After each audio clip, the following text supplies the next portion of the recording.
Mission organic India 2030 या mission अंतर्गत आज आपण सातारा जिल्ह्यामध्ये कराड तालुका चरेगाव गावामध्ये सुरेंद्र साहेबांच्या ऊस पिकामध्ये हजर आहे। या साहेबांनी 1 महिन्यापूर्वी ट्रीटमेंट केली, त्यावेळेला ऊसाची परिस्थिती काय होती, आंतरपीक काय होतं आणि आज 1 महिन्यानंतर आपण परत पहिल्यांदाच व्हिडिओ करतोय।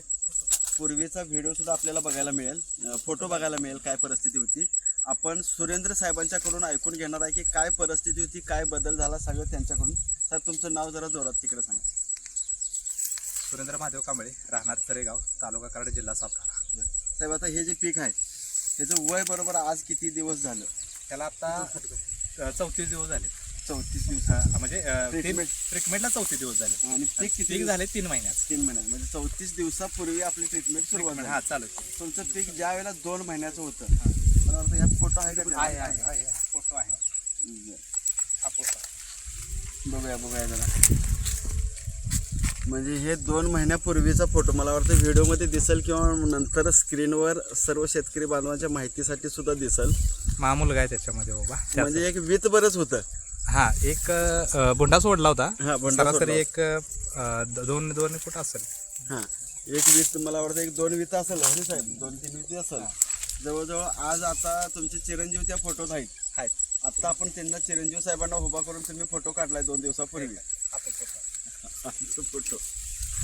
आणि हा फोटो जर बघितला तर चिरंजीव तुमचे दिसत नाही। बरं, एका महिन्यानंतर ग्रोथ आहे। खरोखर ह्याच्यामध्ये काय काय बदल झाला, तुम्हाला काय काय बदल वाटतात? मेन म्हणजे ऊसाची उंची, काळोखी आणि फुटवा। सताडता फुटवा झाला। आहेत काही ठिकाणी जास्त आहेत, 12-13। आपलं हे क्षेत्र आहे, हलकी जमीन आहे, हलकी, पूर्ण हलकी। व्हिडिओ मध्ये आपण इकडे पलीकडे डोंगर बघू शकतो। हो, पूर्ण सह्याद्रीच्या पर्वतरांगा आपण इथं जवळच आहेत आपल्या, म्हणजे जवळजवळ पाहिजे। बरोबर डोंगराच्या पायथ्याच आपलं रान आहे, मुरमाड रान आहे बरोबर। हो, आपल्याला ह्याच्यामध्ये आंतरपीक आपण काय घेतलं साहेब? कोबी घेतलाय आणि भेंडी आणि कोबी। कोबीचं दगडामध्ये आपण एक फोटो काढलेला। हो, ते जे आहे मुळ्याची जी संख्या संख्या ते सुद्धा मला वाटतं स्क्रीनवर बऱ्याच शेतकरी बांधवांना बघायला मिळेल, ते आता फोटो हुडकण्यापेक्षा।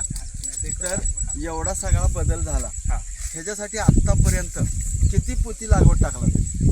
नाही टाकली, खत पोत्याने काय टाकलंच नाही। किलोने दिलंय? किलोने दिलंय। म्हणजे पोत्याने खत कुठलंच टाकलेलं नाही।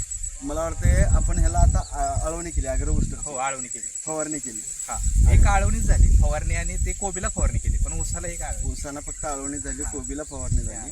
कीटकनाशक म्हणून आपण मातीची फवारणी, मातीची फवारणी केली। खरोखर तुम्ही समाधानी आहे? समाधान आहे। इतर शेतकऱ्यांना तुम्ही काय सल्ला देणार तिकडे बघून सांगा।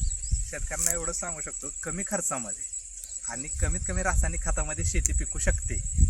आणि जे पेस्टिसाइड आपण बाहेरून जे मारण्याचा प्रयत्न करतो ते सुद्धा चुकीचं आहे। मातीच्या फवारणीमध्ये कोबीला कुठेही कीड नाही, भेंडीमध्ये कुठे कीड नाही, आणि गड्ड्याची साईज जरी छोटी असली तरी आतून एवढा भरीव आहे की तो गड्डा 800-900 ग्रॅम भरतोय। म्हणजे छोटा दिसायला आहे, 700 ग्रॅमच्या पुढेच गड्डा भरतोय एवढा पूर्ण। आणि त्याला चव बी एक नंबर आहे, चव मस्तच आहे। कोबी असं खाऊ वाटत नाही, पानसाट वाटतं, पण हा कोबी खाल्ल्यानंतर त्याला चव आहे।